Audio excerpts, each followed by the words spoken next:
Everyone, welcome to Aakash online classes. मैं हूं आकाश सिंह। जैसा कि हम देख रहे थे, वर्ल्ड ज्योग्राफी में हमने यूनिवर्स स्टार्ट किया था और यूनिवर्स स्टार्ट करने के बाद मैंने सोलर सिस्टम का एक वीडियो डाला था। ओके, तो उस दिन मैंने जो स्टडी करवाई थी आपको, उसमें मैंने इनर प्लैनेट्स और आउटर प्लैनेट्स की बात की थी। तो आज हम उन इनर प्लैनेट्स का जो है क्लासिफिकेशन देखेंगे कि जैसे इनर प्लैनेट्स में हमारे चार जो मेन जो प्लैनेट्स आते थे, means mercury, Venus, earth and Mars. आज हम उनके बारे में थोड़ा डिटेल से पढ़ेंगे क्योंकि इनके बारे में डिटेल से कई बार हमारे पास कॉम्पिटिशन में क्वेश्चन है। ओके, और जिस किसी ने भी मेरा वीडियो जो कि सोलर सिस्टम का पार्ट 1 और यूनिवर्स जो है वो नहीं देखा है, तो लिंक डिस्क्रिप्शन में है, तो आप प्लीज़ उसको ज़रूर देखिए। उसके बाद आप ये जब समझेंगे तो आपको पूरी जो है शुरू से लेकर एंड तक स्टोरी क्लियर हो जाएगी। और मेरा सारे वीडियोस जो है, मैं आपसे बार बार इंसिस्ट करता हूँ कि मेरे वीडियोस को जो भी मुझे फॉलो कर रहे हैं वो प्लीज़ स्टार्ट से लेकर एंड तक देखिए, क्योंकि एंडिंग में मैं कुछ ऐसे क्वेश्चन आपको बताऊँगा ज़रूर जो पेपर में है, जो डायरेक्टली आपसे पूछ सकते हैं या फिर पूछे जा चुके हैं। Okay, clear. तो हम स्टार्ट करते हैं सबसे पहले हमारे इनर प्लैनेट से, जो कि है मरकरी। अब मरकरी की जब हमने पोजीशन देखी थी तो ये सन के एकदम पास में है, नियरेस्ट प्लैनेट है। सन के नियरेस्ट प्लैनेट कौन सा है? अपना मरकरी। तो क्लोजेस्ट सबसे पहला जो पॉइंट है अपन मरकरी के बारे में जो पढ़ते हैं, क्लोजेस्ट प्लैनेट टू सन, सन के सन से सबसे क्लोजेस्ट है, स्मॉलेस्ट है और एक्सट्रीमली हॉट है। अब देखिए, क्लोजेस्ट है इस कारण से हॉट भी है। ओके, जितना क्लोज रहेगा उतना ही जो है हॉट रहेगा, तो ये तो बात समझ में आती है। और ये सबसे स्मॉलेस्ट भी है। अब स्मॉलेस्ट होने के कारण इसके पास एक जो सबसे बड़ा एडवांटेज है वो ये है कि जितना स्मॉल जो चीज़ रहती है वो उतनी ही तेज जो है वो रिवॉल्यूशन भी करती है। क्या करती है? रिवॉल्यूशन भी करती है और खुद रोटेट भी होती है। ओके, तो हम ये क्वेश्चन हमारे पास कई बार एक बार पूछ चुका है कि सबसे कम रिवॉल्यूशन या फास्टेस्ट रिवॉल्यूशन रेट किस प्लैनेट का है, तो आंसर होगा आपका मरकरी। ओके, तो स्मॉलेस्ट होने के कारण इसके पास जो बेस्ट जो इसके पास जो बेस्ट जो एक प्रॉपर्टी है वो ये है कि इसका रिवॉल्यूशन पीरियड सबसे कम है। देखिए, जितने भी 9 प्लैनेट्स हम या 8 प्लैनेट्स हम पढ़ेंगे उनमें सबसे जो कम आपको रिवॉल्यूशन जो पीरियड मिलेगा वो मरकरी का ही मिलेगा। और कितना है? 88 डेज। ओके, और इसका रोटेशन पीरियड क्या है? 58.6 डेज। देखिए, ये जो डेज डिसाइड किए हम लोगों ने कि आखिर ये डेट्स आए कहाँ से, तो हमने सारी चीज़ें अर्थ को रेफरेंस लेके ही की हैं। मीन्स जब हमारे यहाँ 58.6 डेज हो जाएंगे, जैसा कि हम अपने 24 आवर्स को एक डेज मानते हैं, तब वहाँ पर जो है उसका एक रोटेशन कंप्लीट होगा। ओके, तो कोई आपसे पूछे कि मरकरी का रोटेशन कितने दिनों में कंप्लीट होगा, तो आप उसको एक्चुअली में अर्थ के रेफरेंस से बता रहे हैं कि 58.6 डेज में कंप्लीट होगा। ओके, और कितने रिवॉल्यूशन पीरियड कब कंप्लीट होगा? 88 डेज में। अर्थ का रिवॉल्यूशन क्या है? 65 डेज, जो कि हम आगे पढ़ेंगे। तो उसके रिस्पेक्ट में हम देखेंगे कि मरकरी का जो रिवॉल्यूशन है वो पीरियड कितना है? 88 डेज। क्लियर हुआ दोस्तों? तो ये हुआ आपके पास मरकरी। उसके बाद फिर इसकी और कुछ प्रॉपर्टी है कि जिसमें इसमें वाटर नहीं है। वाटर के साथ साथ इसमें कई इंपॉर्टेंट है जो हमारे लिए नेसेसरी है, लाइक ऑक्सीजन नहीं है, हाइड्रोजन नहीं है, CO2 या कार्बन डाइऑक्साइड नहीं है, नाइट्रोजन नहीं है। तो ये सब भी इसके पास गैसेस नहीं है। उसके जो एक प्रोटेक्टिव लेयर जो कि हमारे अर्थ में है, जो कि हमको हार्मफुल रेडिएशन से प्रोटेक्ट करती है, जिसको हम ओजोन के नाम से जानते हैं, ना उसकी लेयर है। इसके ना एटमॉस्फेयर नहीं है तो कोई लेयर नहीं है। देखिए, एटमॉस्फेयर में ऑक्सीजन है, जब उसके बाद ऑक्सीजन ही नहीं है तो कोई एटमॉस्फेयर नहीं है, और एटमॉस्फेयर नहीं है तो कोई ओजोन भी इसके पास नहीं है। क्लियर हुआ? तो closest planet to sun, smallest and extremely hot, no water, no carbon dioxide, N2H2 और O2 कुछ नहीं है, नो ओजोन, रिवॉल्यूशन पीरियड सबसे कम है। इसको मैं ऐसा लिख देता हूँ कि लीस्ट, लीस्ट मतलब कि सारे 8 प्लैनेट्स में सबसे कम इसका है। ओके, और रोटेशन पीरियड कितना है? 58.6 डेज। क्लियर हुआ दोस्तों? उसके बाद आते हैं वीनस पे। तो वीनस हमारे सन से जो हम देखते हैं वो कौन से नंबर पे है? सेकंड नंबर पे है। मैंने आपको जो डायग्राम बनाया था उसमें मरकरी, उसके बाद वीनस था। वीनस जो है सेकंड फ्रॉम सन है, ब्राइटेस्ट है और हॉटेस्ट है। अब ब्राइटेस्ट और हॉटेस्ट का मतलब ये है कि सबसे चमकदार जो सोलर सिस्टम में जो प्लैनेट है वो कौन सा है हमारे पास? वीनस। उसके बाद हॉटेस्ट इसलिए बोलते हैं क्योंकि सारे सोलर सिस्टम में 8 प्लैनेट्स में जो कोई सबसे हॉट है वो कौन है? कौन है? वीनस। ओके, अब देखिए कंफ्यूजन हो रहा होगा कि मरकरी जो है वो सबसे पास में है तो वो एक्सट्रीमली हॉट क्यों नहीं है। तो देखिए, जितना गर्म होता है मरकरी, उसके बाद जब जैसे ही उसका दिन जो बोलते हैं ना रात चालू होती है, तो उतना ही जो है वो ठंडा भी हो जाता है और टेम्परेचर उसका माइनस में पहुंच जाता है। ओके, तो इतने अनइक्वल डिफरेंसेस के कारण, एक तरफ इतना गर्म और एक तरफ इतना ठंडा, तो जो एवरेज टेम्परेचर होता है उसका, वो वीनस के टेम्परेचर से रिलेटिवली कम होता है। ओके, जो एवरेज टेम्परेचर उससे कम होता है, इसीलिए हमारा जो वीनस है वो सबसे हॉटेस्ट हो जाता है। आई थिंक आपको क्लियर हो गया होगा। तो हॉटेस्ट है। ओके, तो ये क्वेश्चन कई बार आपको पेपर में पूछ चुका है कि which is the brightest and hottest planet of solar system, तो आपका आंसर होगा वीनस। कई लोग मरकरी पिक करके आते हैं पर आंसर क्या होगा? वीनस। इसको इवनिंग स्टार भी बोलते हैं और मॉर्निंग स्टार भी बोलते हैं। देखिए, इसके पीछे एक स्टोरी है। मॉर्निंग स्टार इसलिए बोलते हैं क्योंकि सुबह के समय में, मीन्स हम जब देखेंगे आसमान में सुबह के समय में, तो वीनस हमें उस समय पूर्व दिशा में दिखेगा। पूर्व मतलब ईस्टर्न साइड पे दिखेगा। ओके, और जब शाम हो जाती है, मीन्स जब सूरज अर्थ से ढल जाता है, तो उस समय जो है वीनस हमको पश्चिम दिशा यानी वेस्ट साइड में दिखता है। क्लियर हुआ दोस्तों? तो इसीलिए इसे मॉर्निंग स्टार और इवनिंग स्टार दोनों बोला जाता है। मीन्स मॉर्निंग में भी दिखेगा और इवनिंग में ही दिखेगा। हमको जनरली स्टार कब दिखते हैं? रात में दिखते हैं। पर ये जो वीनस ऐसा है जो अर्थ से मॉर्निंग में भी दिखेगा और इवनिंग में भी दिखेगा। मॉर्निंग में दिखेगा ईस्ट पे, ओके, कहाँ दिखेगा? ईस्ट पे, और इवनिंग में दिखेगा हमको वेस्ट पे। क्लियर? ओके, उसके बाद फिर जो हमारे को तीसरा पॉइंट है वो क्या है कि अर्थ का ट्विन्स है ये। मीन्स जैसे होते हैं ना जुड़वा बच्चे, वैसे ही अर्थ के जो है जुड़वा बहन अगर बोला जाए तो वो कौन है? वीनस। उसके पीछे कारण क्या है कि ये तो अर्थ के बिल्कुल इक्वल है साइज के। मीन्स आप वीनस और अर्थ को देखेंगे तो आप साइज में डिफरेंशिएट नहीं कर पाएंगे, वो इक्वल साइज है। ओके, मास जो है वो भी इक्वल है और डेंसिटी भी क्या है? इक्वल। डेंसिटी समझते हैं ना? ओके, तो डेंसिटी, मास और साइज ये तीनों जो है वो इक्वल। किसके? वीनस के। किससे? अर्थ से। इसलिए इसको अर्थ की ट्विन सिस्टर ही बोलते हैं। ये क्वेश्चन भी आपके पास डायरेक्टली जो है वो पेपर में पूछ चुका है कि अर्थ की ट्विन जो है वो किसको बोलते हैं? तो वीनस को बोलते हैं। उसके बाद फिर फोर्थ है हमारे पास point, due to thick cloud cover also known as paled planet. अब देखिए क्या है, जो वीनस के पास ना, वीनस के पास एक कवर है, क्लाउड्स का कवर। जो हम लोग जानते हैं कि क्लाउड्स कैसे बनते हैं, गैसियस फॉर्म में होते हैं क्लाउड्स। तो क्या है कि उसका एक कवर जो है वो किसके ऊपर है? वीनस के ऊपर। इसलिए इसको क्या बोला जाता है कभी कभी? Weld planet. वेल्ड का मतलब ही होता है क्लाउड या cover with cloud. Cover, cover भी बोलते हैं या cover with cloud. Okay, clear हुआ? तो वेल्ड का मतलब ये होता है, तो कभी कभी इसको वेल्ड प्लैनेट भी बोल चुके हैं। उसके बाद रोटेट्स लाइक यूरेनस। अब देखिए क्या है, पूरे सोलर सिस्टम में, पूरे 8 प्लैनेट्स में सिर्फ यूरेनस और वीनस, केयरफुली सुनिएगा, यूरेनस और वीनस ही ऐसे प्लैनेट्स हैं जो कि क्लॉकवाइज रोटेशन करते हैं। क्लॉकवाइज समझते हैं ना आप लोग? ये घड़ी है तो 1 2 3, तो जब यहाँ से ऐसे आते हैं तो क्या बोलते हैं? क्लॉकवाइज, मतलब क्लॉक के जैसा। तो ये सिर्फ यूरेनस और वीनस ही जो है जो कैसे रोटेट करते हैं? क्लॉक के जैसे। ओके, बाकी सारे 6 प्लैनेट हमारे कैसे रोटेट करते हैं? Anti clock. रोटेट मतलब समझना है ना, जब अपनी ही एक्सिस पे, अपनी ही एक्सिस पे जब कोई व्यक्ति या कोई एक ऑब्जेक्ट वो यूं ऐसा अपनी एक्सिस पे घूम रहा है। ओके, देखिए रिवॉल्यूशन मतलब किसी एक, जैसे सन के इन लोग चक्कर लगा रहे हैं तो वो रिवॉल्यूशन होता है।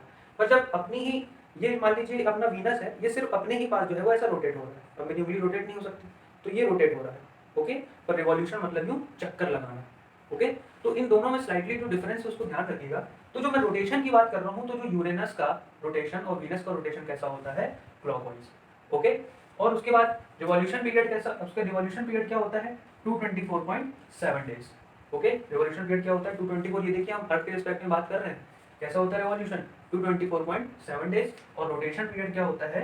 243 डेज। अब देखिए इसमें थोड़ा सा आपको डिस्पैरिटी नजर आएगी। क्यों? अब देखिए रिवॉल्यूशन पीरियड मतलब सन का जो चक्कर है ये 224.7 अप्रॉक्स 225 मान सकते हैं, पर रोटेशन 243 डेज में हो रहा है। मींस एक चक्कर नहीं घूम पा रही है खुद की एक्सिस में और एक रिवॉल्यूशन पहले कंप्लीट कर ले रही है। जो वीनस प्लैनेट है हमारा, वो एक पूरा एक चक्कर जो है सन का वो कब कंप्लीट कर ले रहा है? 225 डेज में अप्रॉक्स। पर रोटेशन जो है उसको करने में टाइम लग रहा है। ये क्वेश्चन बहुत इंपॉर्टेंट है, कई बार पूछ लेता है कि बताइए ऐसा कौन सा प्लैनेट है जिसका रिवॉल्यूशन टाइम कम है, रोटेशन टाइम ज्यादा है? तो वो आंसर क्या होगा? वीनस। और स्पेशली बोलूंगा कि ये याद रखिए, कभी ना कभी आपको ये पेपर में जरूर मिलेगा। ओके, तो ये याद रखना है कि इसका जो रिवॉल्यूशन पीरियड है वो 224 डेज है और rotation period 243 days. Clear? Rotation और रिवॉल्यूशन में आपको डिफरेंस समझ में आ रही थी? कोई एग्जांपल ले लीजिए, जैसे मान लीजिए ये पेन है मेरा, ठीक है, देखिए यहाँ पे लिखा है ना, अब देखिए ये मैं रोटेट कर रहा हूँ, दिख रहा है रोटेट होते हुए? ये रोटेट हो रहा है ना, हो रहा है रोटेट, इसको बोलूंगा मैं रोटेट होना।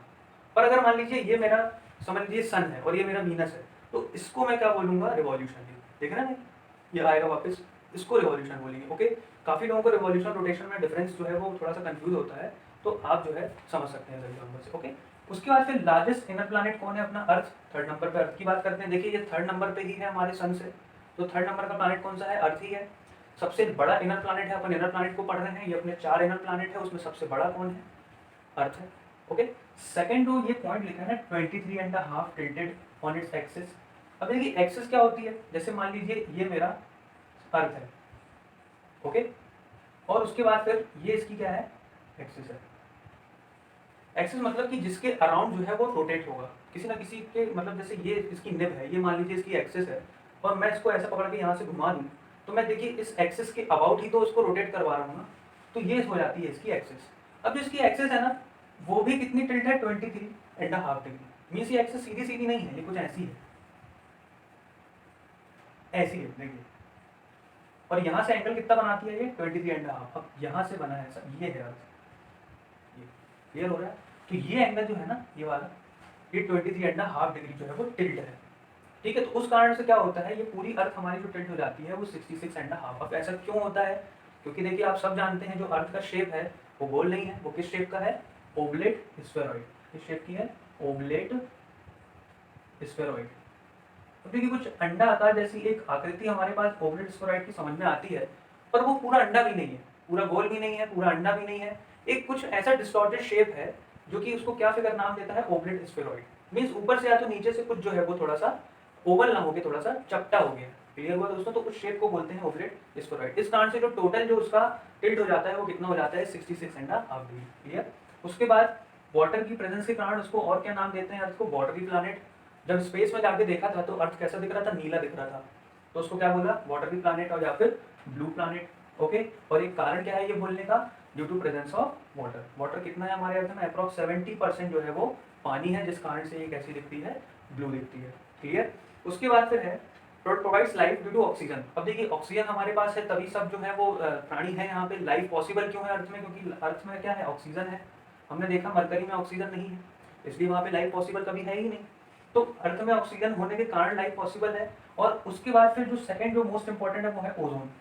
ओजोन क्या करता है, सन से ना बहुत सारे रेडिएशन आते हैं हार्मफुल, उससे प्रोटेक्ट करने के लिए हमारे पास कौन है, ओजोन।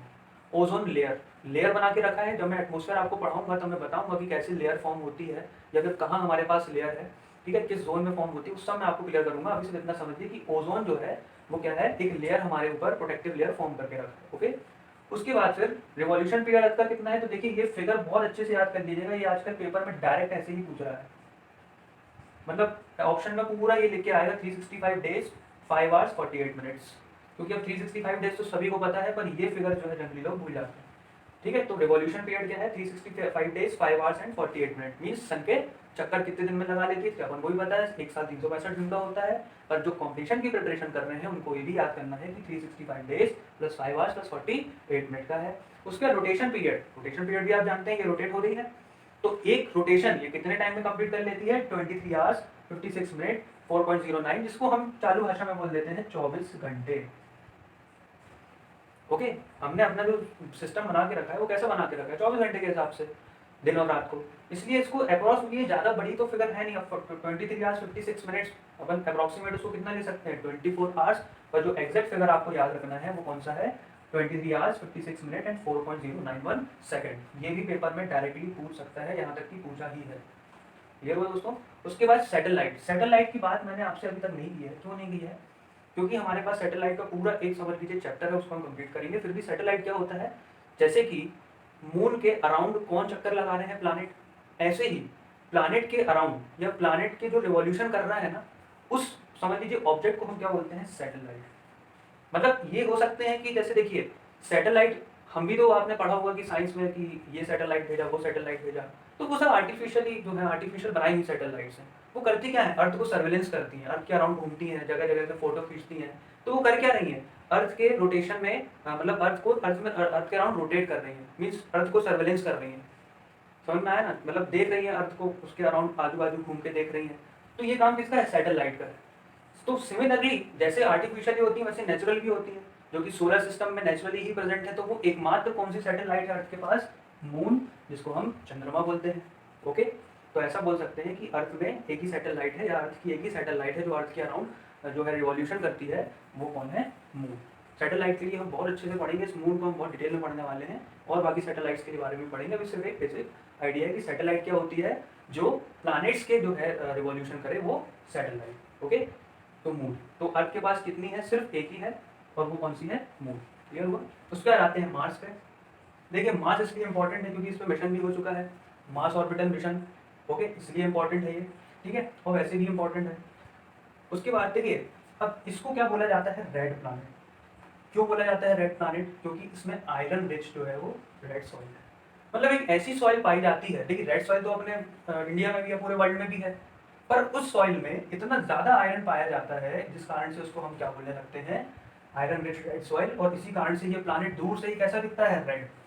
तो इसलिए मार्स को क्या बोला जाता है, रेड प्लानेट। उसके बाद इसकी 2 सैटेलाइट हैं। अपने पास कितने सैटेलाइट हैं, एक, मीन्स अपने को एक ही चंद्रमा दिखता है, इन लोगों को 2 चंद्रमा दिखेंगे। मीन्स अगर फ्यूचर में कोई अगर रहने जाता है यहाँ पे तो उनके पास 2 चंद्रमा होंगे, और जिनके नाम क्या है, एक का नाम है फोर्ब्स और दूसरे का नाम है डीमोस। क्लियर हुआ? तो मार्स के पास कितनी सैटेलाइट हैं, 2, फोर्ब्स एंड डीमोस। उसके बाद रिवॉल्यूशनरी पीरियड क्या है इसका, 687 डेज।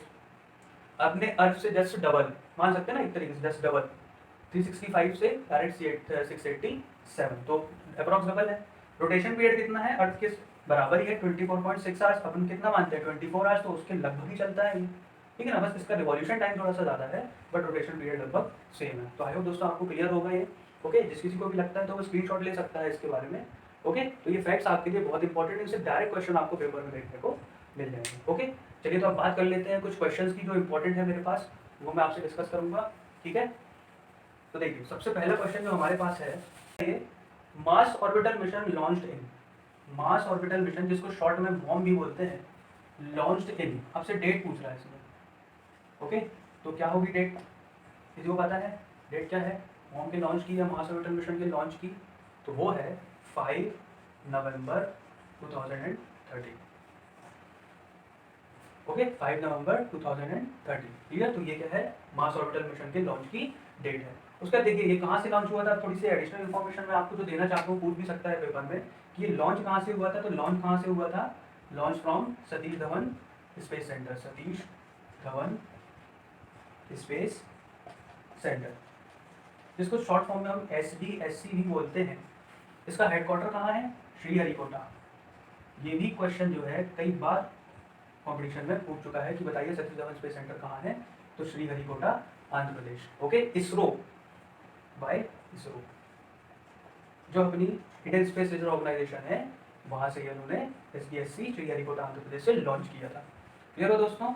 और इसके बारे में एक और एडिशनल इन्फॉर्मेशन कि ये मिशन जो है, जब ये रीच कब हुआ था, मीन जो हमने जो अपना मिशन जो है वो लॉन्च किया था 5 नवंबर 2013 को, पर ये रीच कब हुआ था, तो उसका आंसर है कि फाइनल रीच,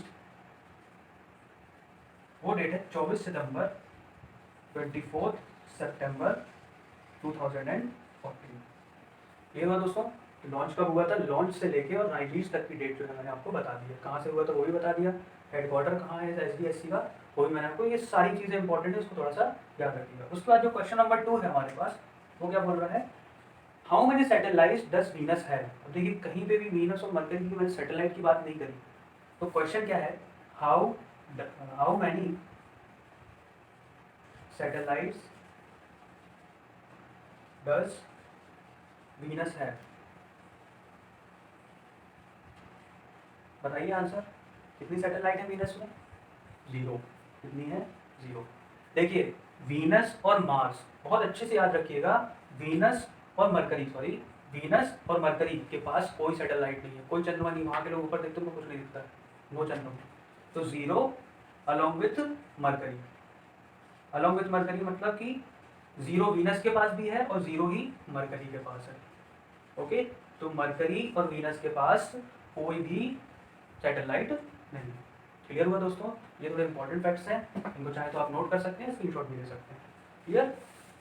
अब देखिए क्वेश्चन नंबर 3। क्वेश्चन नंबर 3 जो हमारे पास है वो ये है कि which is the brightest planet of solar system. बताइए, आपको तो पता है कौन सा प्लैनेट सिस्टम का सबसे ब्राइटेस्ट प्लैनेट है। तो सोलर सिस्टम ब्राइटेस्ट प्लैनेट अभी मैंने आपको बताया था हार्डली 5 मिनट पहले, कौन सा है जो कि ब्राइटेस्ट भी है और हॉटेस्ट भी है। तो आंसर क्या होगा, वो तो वीनस। क्लियर हुआ दोस्तों? तो वीनस जो है वो ब्राइटेस्ट और हॉटेस्ट दोनों है। ठीक है, नेक्स्ट क्वेश्चन क्या है, fifth largest planet of solar system. Fifth largest, क्या बोला उसने, फिफ्थ लार्जेस्ट मतलब 5वां सबसे बड़ा। और उस दिन मैंने जब आपको एक डिसेंडिंग ऑर्डर लिखवाया था, उसमें कौन था 5th नंबर पे, fifth largest planet of solar system कौन था, अर्थ। कौन है, अर्थ। हमारी अर्थ जो है वो 5वीं सबसे मतलब 5वां सबसे बड़ा ग्रह है। ओके, तो आंसर क्या होगा, अर्थ। क्लियर होगा दोस्तों? उसके बाद जो एक लास्ट क्वेश्चन जो है वो क्या है कि फास्टेस्ट रिवॉल्विंग प्लैनेट, देखिए आगे नहीं, question number 6, fastest revolving planet. कौन सा था बताया था मैंने आपको स्टार्टिंग में ही, जो सबसे स्मॉलेस्ट है वो सबसे फास्टेस्ट है। तो स्मॉलेस्ट कौन है? मरकरी। तो सबसे फास्टेस्ट भी कौन होगा? मरकरी। क्लियर होगा दोस्तों? तो सबसे फास्टेस्ट रिवॉल्विंग प्लैनेट आपसे कभी पूछता है तो आंसर क्या हो जाएगा? क्लियर है दोस्तों? तो आई होप ये सेशन आपको अच्छा लगा होगा, और जो भी कुछ क्वेरी या फिर डाउट्स आपको लगते हैं तो मुझसे कमेंट करके पूछ सकते हैं, या फिर वीडियो को एक दो बार स्लाइड करके देखेंगे तो आप पाएंगे कि पूरे फैक्ट्स इसमें कवर हैं। ओके, तो वीडियो को लाइक कीजिए, शेयर कीजिए, और अगर कंटिन्यू कर रहे हैं तो बहुत अच्छी बात है, क्योंकि अगर शुरू से लेकर कंटिन्यू तक एंड तक कंटिन्यू करेंगे तो आप पाएंगे कि आप ज़रूर कुछ ना कुछ सीखेंगे। ओके, तो शुरू से लेकर एंड तक वीडियो को देखिए, और वीडियो को लाइक कीजिए, शेयर कीजिए, और चैनल को सब्सक्राइब कीजिए। ओके, और फिर मिलते हैं अगले सेशन में। Thank you so much.